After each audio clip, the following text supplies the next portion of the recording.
വാസിഷ്ഠസുധ Yogavasishthasaram professor G Balakrishnan Nair sir എഴുതിയ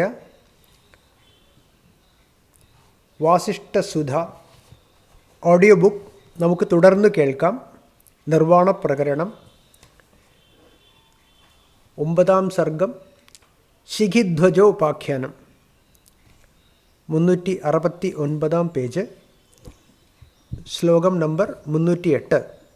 യേനായം ക്ഷോഭ്യത്തെ ദേഹോ യദ്ബീജം ജന്മകർമ്മണാം തത് സംത്യജസി ചേത് ത്യാജ്യം തന്മഹാത്യാഗവാൻ ഭവാൻ.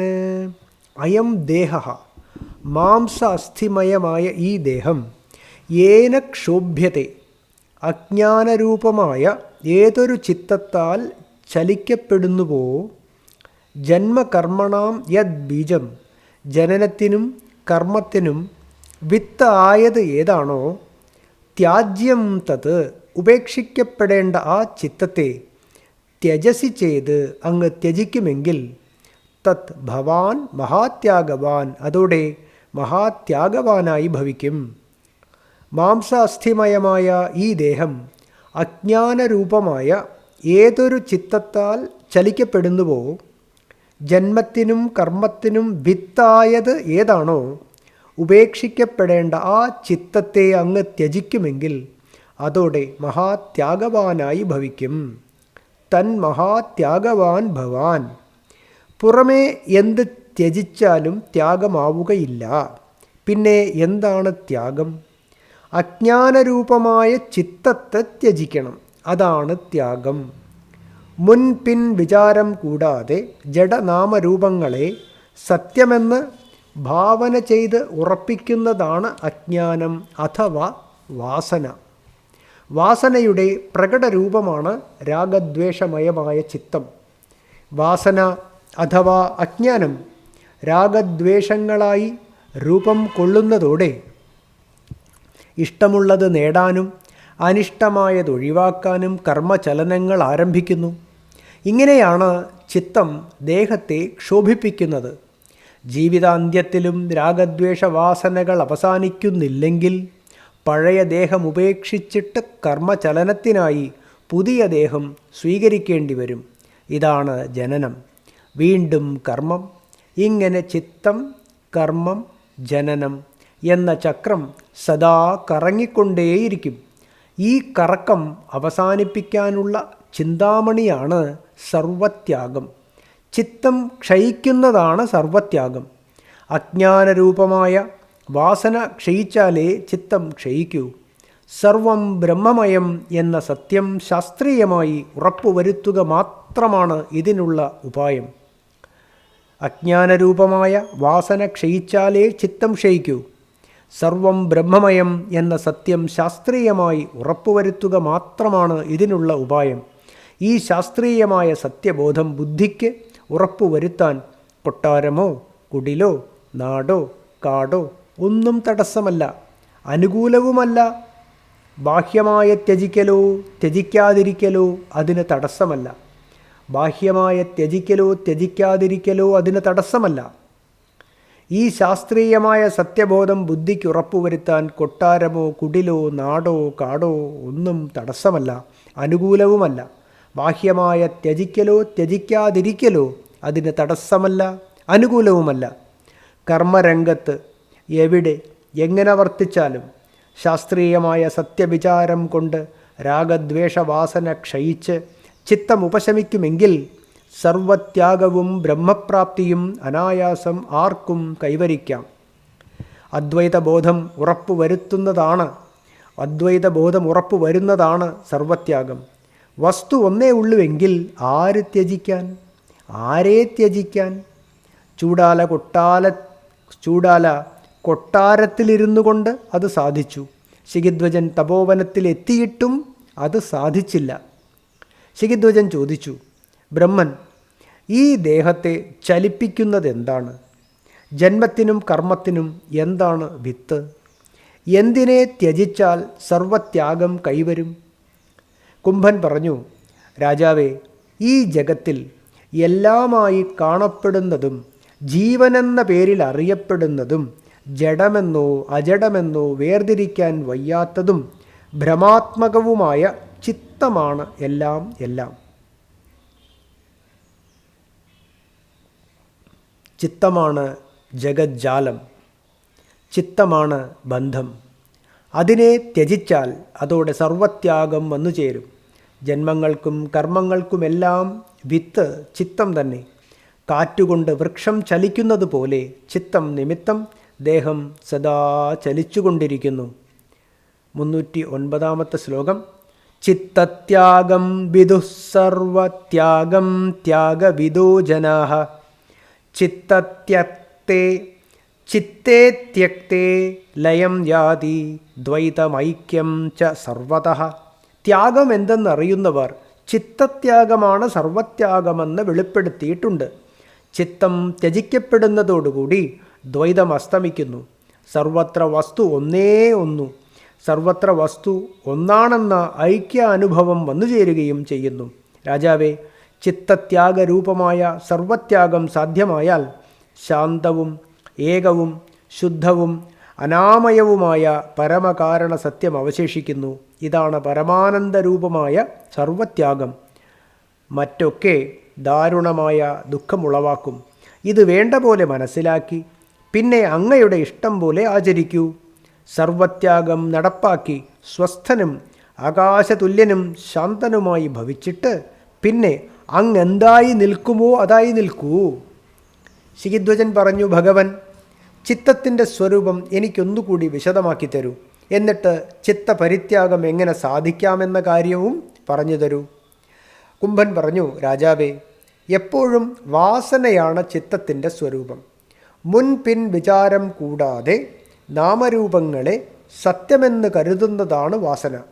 വാസനയുടെ പ്രകടരൂപമാണ് രാഗദ്വേഷമയമായ ചിത്തം. വാസനയും ചിത്തവും പര്യായ പദങ്ങളാണ്. ഞാൻ എന്ന ഭാവം തലപൊക്കുന്നതാണ് എല്ലാ അനർത്ഥങ്ങൾക്കും കാരണം. ഈ അഹങ്കാരമാണ് ചിത്തവൃക്ഷത്തിൻ്റെ വിത്ത്. ശുദ്ധബോധത്തിൽ നിന്നും അനുഭവ രൂപത്തിൽ ആദ്യം പൊന്തുന്ന മുളപ്പാണല്ലോ ഈ അഹങ്കാരം. തുടർന്ന് നിരാകാരമായ ഈ അനുഭവം ചിലത് നിശ്ചയിച്ചുറയ്ക്കുന്നതോടെ ബുദ്ധി എന്നറിയപ്പെടുന്നു. ഈ ബുദ്ധിസങ്കല്പങ്ങൾ ഉൾക്കൊണ്ട് കുറച്ചുകൂടി പെരുകിയാൽ അതിൻ്റെ പേരുകളാണ് ചിത്തം, ചേതസ്, മനസ്സ് എന്നൊക്കെ പറയപ്പെടുന്നത്. രാജാവേ, ഈ ചിത്തവൃക്ഷത്തെ ആദ്യം അതിൻ്റെ കൊമ്പുകളും കവരങ്ങളുമൊക്കെ വെട്ടിക്കളഞ്ഞിട്ട് തുടർന്ന് നാരായ വേരു തന്നെ പിഴുതു കളയാൻ യത്നിക്കേണ്ടതാണ്. ചിത്തത്തിൻ്റെ വേര് പിഴുതു കളയുന്നതാണ് സർവത്യാഗം. ഇതിൻ്റെ വിവിധ ശാഖകളാകുന്ന വാസനകൾ വിവിധ ഫലങ്ങളെ ഉളവാക്കുന്നു. ബോധാനുഭവം ഉറപ്പിച്ച് ഭാവനകൾ ഒഴിവാക്കാമെങ്കിൽ ഈ ശാഖകളെല്ലാം ഉള്ളിൽ നിന്നും മുറിച്ചു തള്ളപ്പെടും. മനസ്സ് ഒന്നിലും സംഘപ്പെടാതെ മൗനിയായി വാദകോലാഹലങ്ങളിലൊന്നും ചെന്നു വീഴാതെ അപ്പോഴപ്പോൾ വന്നു ചേരുന്ന കാര്യങ്ങൾ വേണ്ട പോലെ ചെയ്ത് കഴിഞ്ഞുകൂടിയാൽ ഈ ചിത്തലതയെ പിഴുതെറിയാൻ കഴിയും. ശാഖകളെ മുറിച്ചെറിയുന്നത് അപ്രധാനമാണ്, വേര് പിഴുതെറിയുന്നതാണ് പ്രധാനം. അതുകൊണ്ട് അങ്ങ് വേരു പിഴുതെറിയാൻ ശ്രമം തുടരൂ. മുഖ്യം അതായതുകൊണ്ട് വേരിനെ തന്നെ ചുട്ടരിക്കൂ. ചിത്തമാകുന്ന മുൾക്കൂട്ടം അതോടെ മുൾക്കൂട്ടമല്ലാതാകും. ശിഖിധ്വജൻ ചോദിച്ചു, ഹേ മുനെ, അഹംഭാവമാണല്ലോ ചിത്തവൃക്ഷത്തിൻ്റെ വിത്ത്. എന്ത് തീ കൊണ്ടാണ് ഈ വിത്തിനെ എരിച്ചു ചാമ്പലാക്കേണ്ടത്? ഈ കർമ്മത്തിനുപകരിക്കുന്ന അഗ്നി ഏത്? കുംഭൻ പറഞ്ഞു, രാജാവേ, ഞാൻ ആര് എന്ന ചോദ്യവുമായി ആത്മവിചാരം ആരംഭിക്കുക. ഈ ആത്മവിചാരമാണ് ചിത്തത്തിൻ്റെ വേരായ അഹംഭാവത്തെ എരിച്ചു കളയാനുള്ള അഗ്നി. ശിഖിധ്വജൻ ചോദിച്ചു, മുനെ, എൻ്റെ ബുദ്ധിയിൽ ഇത് ഞാൻ സ്വയം പലപ്പോഴും വിചാരം ചെയ്ത് നോക്കിയിട്ടുള്ളതാണ്. ഞാൻ ഈ ജഗത്തല്ല. ഞാൻ മാംസാസ്ഥി രക്തങ്ങൾ കൊണ്ട് നിറഞ്ഞ ദേഹമല്ല. കർമ്മേന്ദ്രിയങ്ങളല്ല, ജ്ഞാനേന്ദ്രിയങ്ങളല്ല, മനസ്സല്ല, ബുദ്ധിയല്ല, അഹങ്കാരമല്ല. ഇവയൊക്കെ ജഡങ്ങളാണ്. സ്വർണത്തിൽ വള പോലെ ബോധാത്മാവിൽ പ്രകടമാകുന്ന ഒരു ഭ്രമം മാത്രമാണ് ഞാൻ. ഇക്കാര്യങ്ങളൊക്കെ ഞാൻ വിചാരം ചെയ്തിട്ടുണ്ട്. കുംഭൻ പറഞ്ഞു, രാജാവേ, ജഡങ്ങളായതുകൊണ്ട് മേൽപ്പറഞ്ഞ ജഗത്ത് തുടങ്ങി ഒന്നും അങ്ങല്ലെങ്കിൽ പിന്നെ അങ്ങ് ആരാണ്? പറയൂ. ശിഖിധ്വജൻ പറഞ്ഞു, ഹേ വിദ്വൻ, അജവും ശുദ്ധവും അനുഭവരൂപവുമായ ബോധമാണ് ഞാൻ. അതിലാണല്ലോ ഭാവങ്ങളും പൊന്തി വരുന്നത്, വേർതിരിയുന്നത്. അങ്ങനെയുള്ള എന്നിൽ അകാരണമായ ഒരു കളങ്കം വന്നു ചേർന്നു, ചിത്തവൃക്ഷത്തിൻ്റെ വിത്തായ അഹംഭാവം. അതിനെ എനിക്ക് ഉപേക്ഷിക്കാൻ കഴിയുന്നില്ല. ഉപേക്ഷിക്കുന്തോറും അത് തിരിച്ച് കയറി വരുന്നു. മുനെ, എനിക്കതിനെ ഉപേക്ഷിക്കാൻ പറ്റുന്നില്ലെന്നുള്ളതാണ് എൻ്റെ ദാരുണമായ ദുഃഖം. കുംഭൻ പറഞ്ഞു, മഹാത്മൻ, കാരണത്തിൽ നിന്നല്ലേ കാര്യമുണ്ടാകുന്നത്? ഈ അഹംഭാവത്തിൻ്റെ കാരണം എന്താണ്? ഇപ്പോൾ തന്നെ കണ്ടുപിടിച്ച് എന്നോട് പറയൂ. ശിഖിധ്വജൻ പറഞ്ഞു, മുനെ, ഞാൻ ഉണ്ടെന്ന സങ്കല്പമാണ് അഹംബോധത്തിൻ്റെ കാരണം. ഈ സങ്കല്പത്തെ എങ്ങനെ ശമിപ്പിക്കാൻ പറ്റും? അതെനിക്ക് പറഞ്ഞു തരൂ.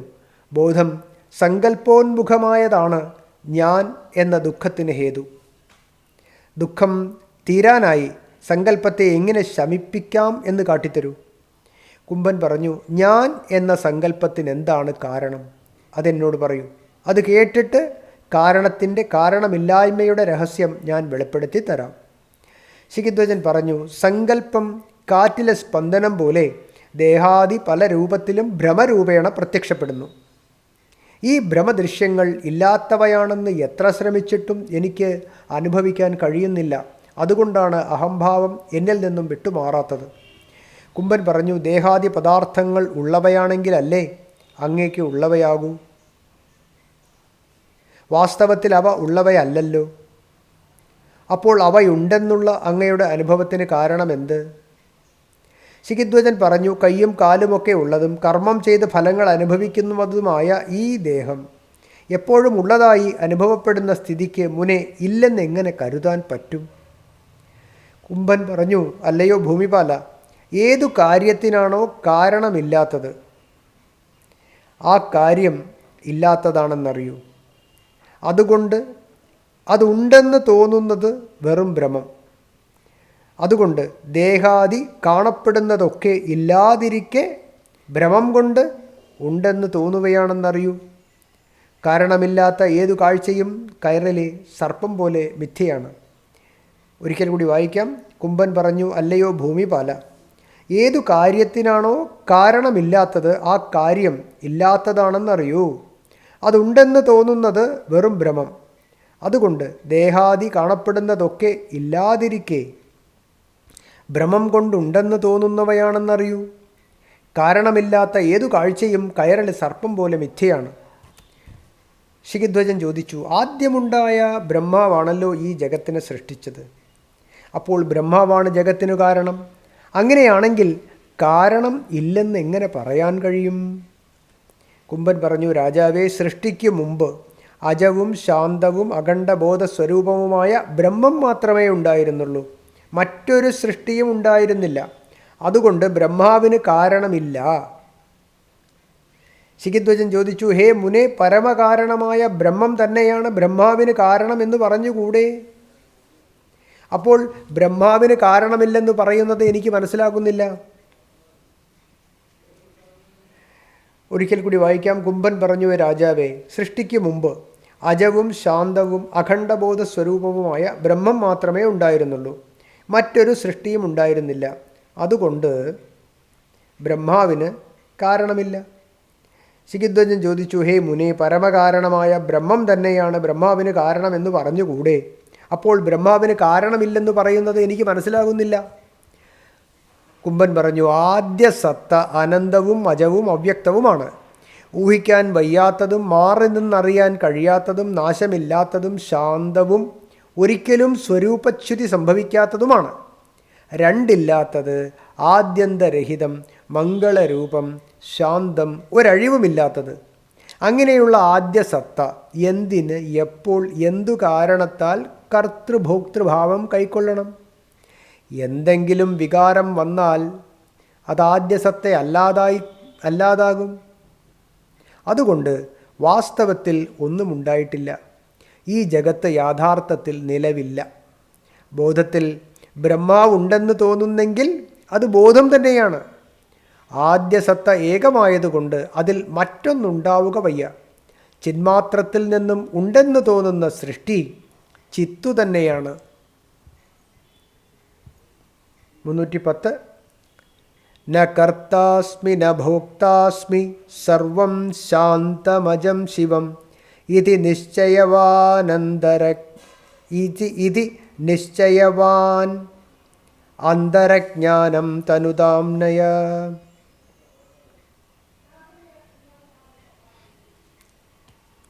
ഞാൻ കർത്താവല്ല, ഞാൻ ഭോക്താവല്ല, എല്ലാം ശാന്തവും ജനിക്കാത്തതും മംഗളസ്വരൂപവുമാണ്. ഉള്ളിൽ ഇക്കാര്യം നല്ലപോലെ വിചാരം ചെയ്തുറപ്പിച്ച് പലതുണ്ട് എന്ന ഭ്രമരൂപമായ അജ്ഞാനത്തെ ഒഴിച്ചുമാറ്റൂ. അജ്ഞാനം തനുതാം നയ. പ്രപഞ്ചത്തിന് ഒരു പരമകാരണം ഉണ്ടായേ പറ്റൂ. പരമകാരണം അനാദിയും അനന്തവും നിർവികാരവും സർവവ്യാപിയും ആയേ പറ്റൂ. അനന്തമായ ഒരു സത്തയുണ്ടെന്ന് വന്നാൽ പിന്നെ അതിൽ മറ്റൊരു പുതിയ വസ്തു യഥാർത്ഥത്തിൽ ഉണ്ടാകാനേ പറ്റില്ല. അനന്തമായ വസ്തു ഇല്ലാത്ത ഇടമുണ്ടായിട്ട് വേണ്ടേ പിന്നെ പുതിയൊരു വസ്തു ഉണ്ടാകാൻ? അപ്പോൾ പലതുണ്ടെന്ന് തോന്നുന്നതോ? ഒരു വസ്തുവിൽ രണ്ടു തരം അനുഭവമാകാം: വസ്തു അനുഭവവും ഭ്രമാനുഭവവും.